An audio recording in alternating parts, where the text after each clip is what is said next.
Hola, ¿qué tal? ¿Cómo están? Bienvenidas y bienvenidos a una nueva edición de Punto Político. Conversamos con nuestros jefes, subjefes de comité sobre el trabajo legislativo tan complejo como se ha desarrollado en esta pandemia. En esta oportunidad nos comunicamos con el diputado Sebastián Álvarez, subjefe del comité Evópoli. ¿Cómo está, diputado? Muchas gracias por recibirnos.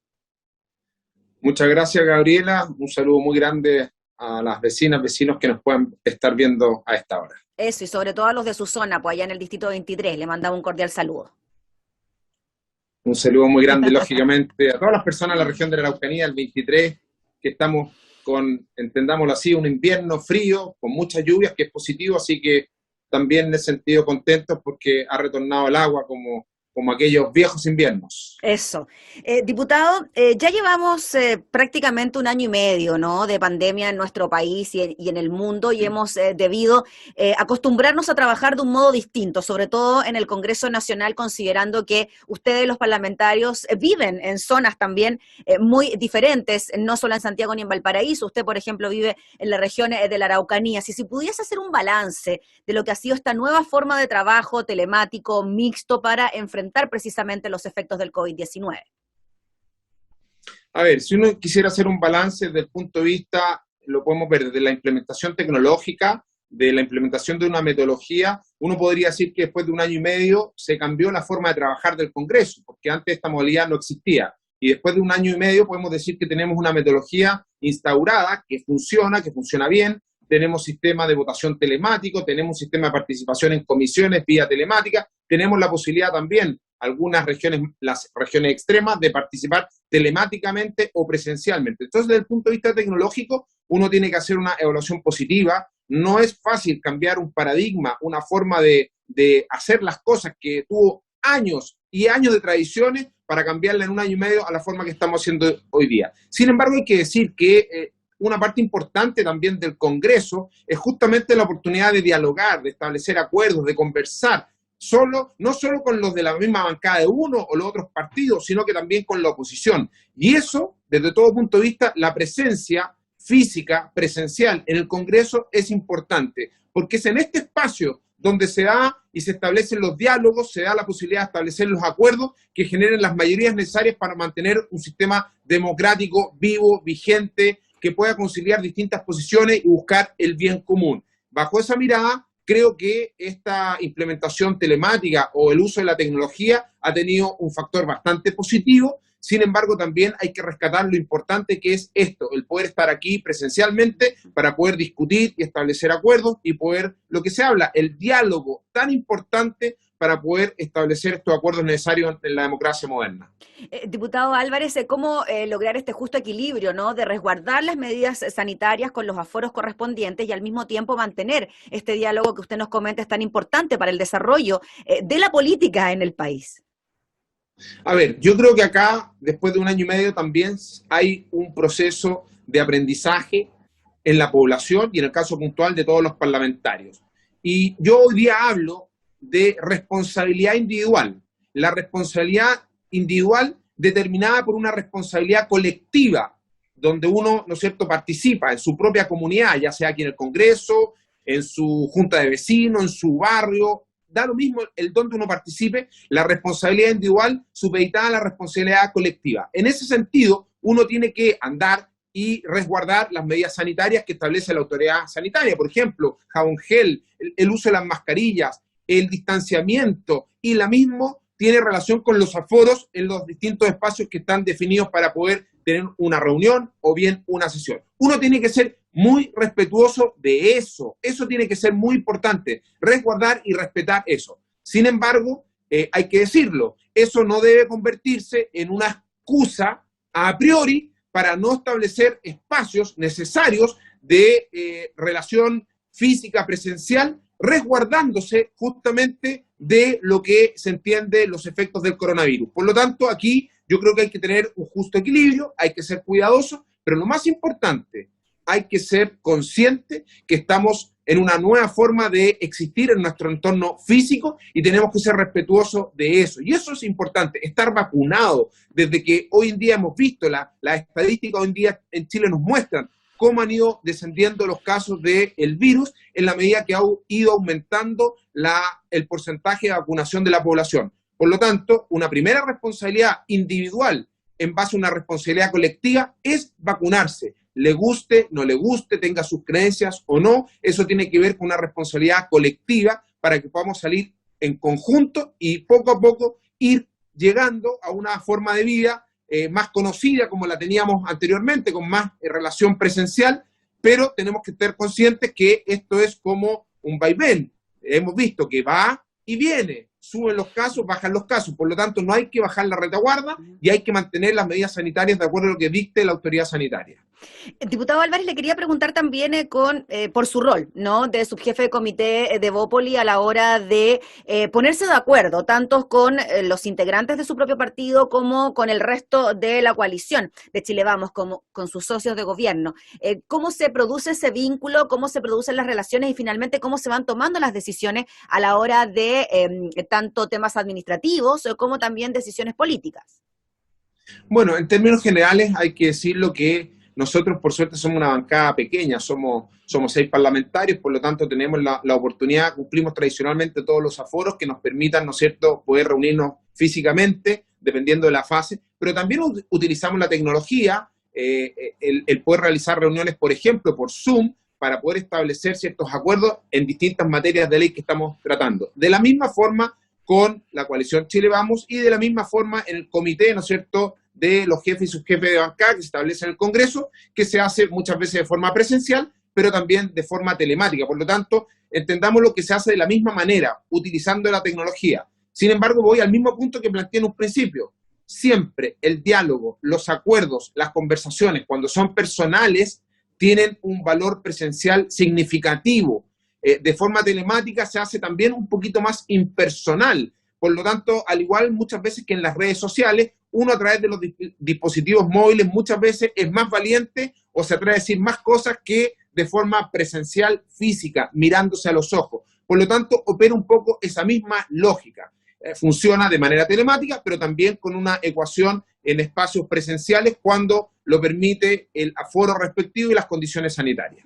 Diputado, y con la oposición, ¿de qué manera se pueden tomar ciertas decisiones, llegar a acuerdos, por ejemplo, en lo administrativo? A veces cuesta mucho ponerse de acuerdo en temas políticos o proyectos de ley, pero también hay un trabajo que se debe hacer a través de los jefes de comité en las reuniones de comité.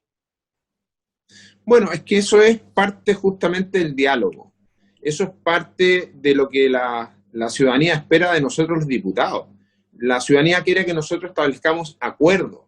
Les molesta cuando nos ven peleando y defendiendo dogmas ideológicos más que buscando el bien común.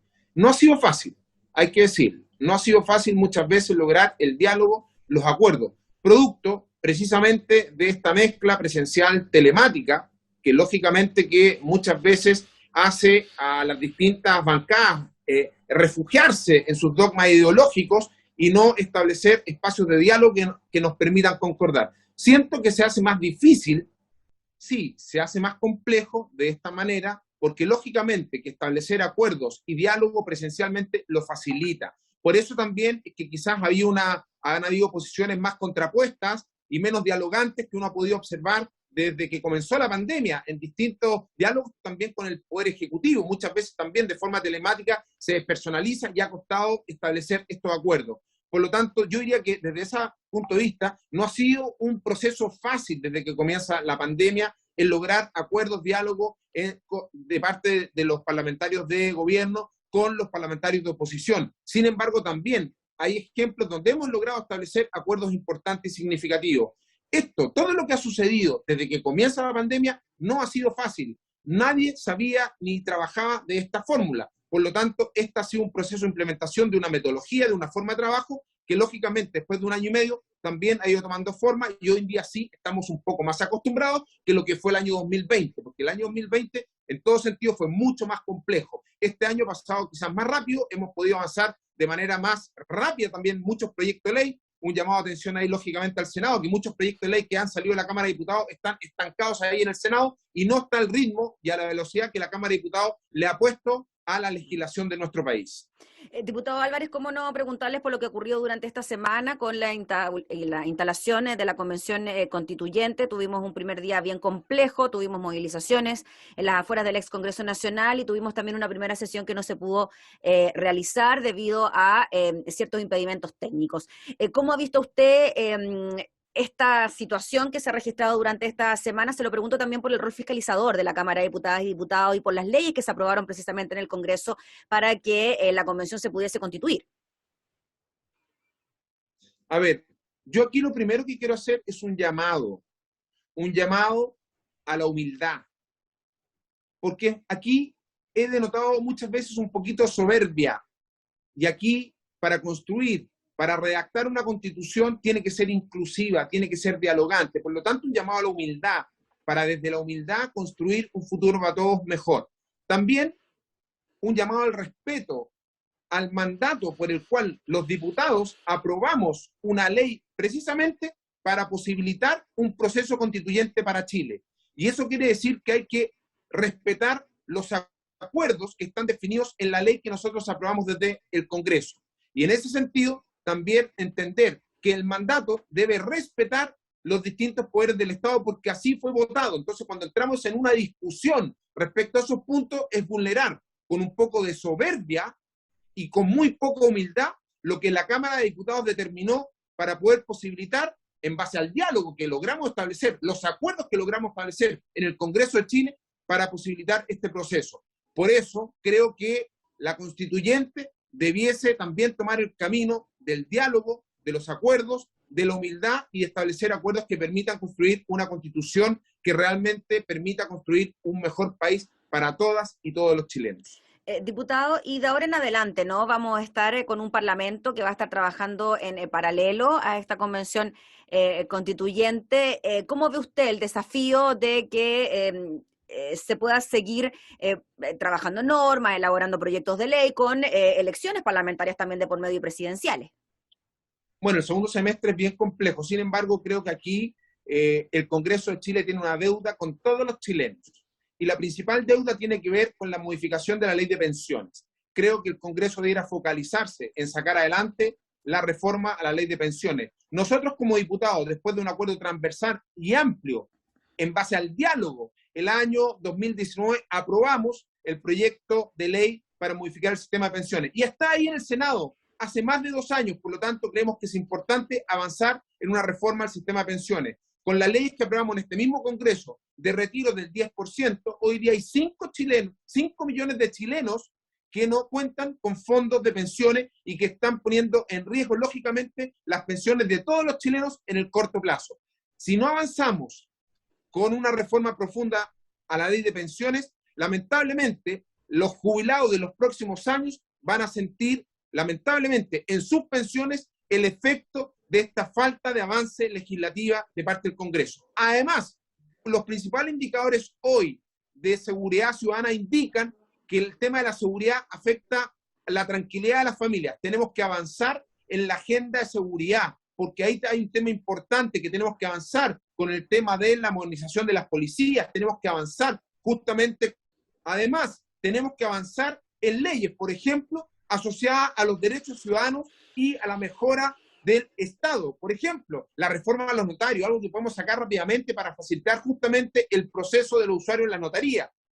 Podamos avanzar en la ley de integridad, que también la sacamos años atrás desde la Cámara de Diputados y que está en el Senado, y que tiene que ver justamente con la integridad para que los parlamentarios o bien los funcionarios públicos no pongan a sus familiares, porque si no, finalmente se convierten en una fuente laboral para las autoridades y todos sus familiares. Nosotros fuimos parte de ese proyecto y aún está descansando. Y lógicamente, ojalá fue rechazada en la Cámara de Diputados, pero ojalá se vuelva a poner en tabla reducción del número de diputados, que es algo que también que la ciudadanía lo ha manifestado. Creo que en esos 3 temas debiéramos focalizarnos en el segundo semestre: reforma a las pensiones, ley de seguridad y modernización del Estado y derechos ciudadanos. Diputado, para cerrar, no le puedo dejar de preguntar por su región, por la zona de la Araucanía, en 2 puntos, ¿no? Que son bien importantes. Usted lo ha dicho en innumerables oportunidades, el tema de la violencia que está en la zona y también el tema turístico que ha sido tan afectado por la pandemia. Si nos puede contar brevemente en qué están estos dos aspectos. A ver, lo primero, el tema de la seguridad. Nosotros en la región de la Araucanía vivimos en un estado de vulneración del Estado de Derecho y lamentablemente eso no ha cambiado.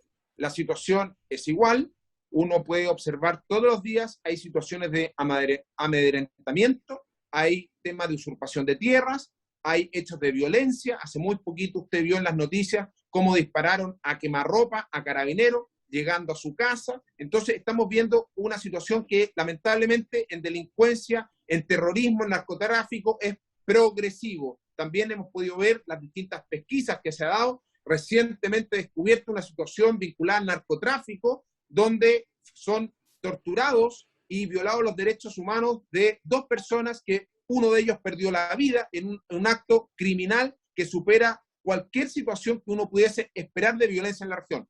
Siento que superamos todos los límites en la región de la Araucanía. Por lo tanto, es una situación crítica y que tiene que abordarse justamente con el restablecimiento del Estado de Derecho. Y ahí es tan importante la ley de robo de la madera, la ley de usurpación, la ley Juan Barrios y, lógicamente, la ley que persiga y mejore las condiciones para perseguir el narcotráfico. Y por otro lado, el turismo vive una situación compleja, porque tenemos los parques nacionales cerrados, porque tenemos las principales comunas turísticas de la región de la Araucanía con cuarentena. Esto quiere decir que llama una industria que representa el 10.2% del PIB regional de la Araucanía, paralizada hace más de un año y medio, con pequeñas ventanas que lamentablemente no logran generar una estabilidad económica en la región. Por lo tanto, en la región de la Araucanía, cuando se afecta el turismo, se afecta la economía regional, y esto significa que hay muchas familias del mundo rural y del mundo urbano que están viendo mermados sus ingresos, su fuente de inspiración, y eso lógicamente que trae un daño económico, pero también un daño mental y emocional, porque hay sueños, hay historias de muchos años, de muchas familias ahí, y que hoy en día ven, lamentablemente, que esto no ven para cuando la autoridad modifique lo que hemos planteado, el plan paso a paso. Ayer se estuvieron realizando manifestaciones en Pucón y en distintas comunas porque la gente quiere trabajar. La gente está diciendo, no más cuarentena, no queremos que nos sigan permitiendo, que no nos dejen trabajar. Por lo tanto, esto está llegando hoy día a un punto donde la ciudadanía se está expresando en las calles y está diciendo, queremos trabajar, no más cuarentenas, y están solicitando la modificación del plan paso a paso. Muy bien, pues diputado Álvarez, le agradecemos enormemente por el contacto para abordar toda esta variedad de temas con los que queríamos conversar con usted. Así que muchas gracias por su tiempo y nos reencontraremos prontamente. Muchas gracias, Gabriela. Un gran saludo. Que estén muy bien. Gracias, que esté muy bien. Era el diputado Sebastián Álvarez, es subjefe del comité de Evópoli en una nueva edición de Punto Político. Nosotros nos reencontramos próximamente junto a ustedes. Que esté muy bien. Hasta entonces.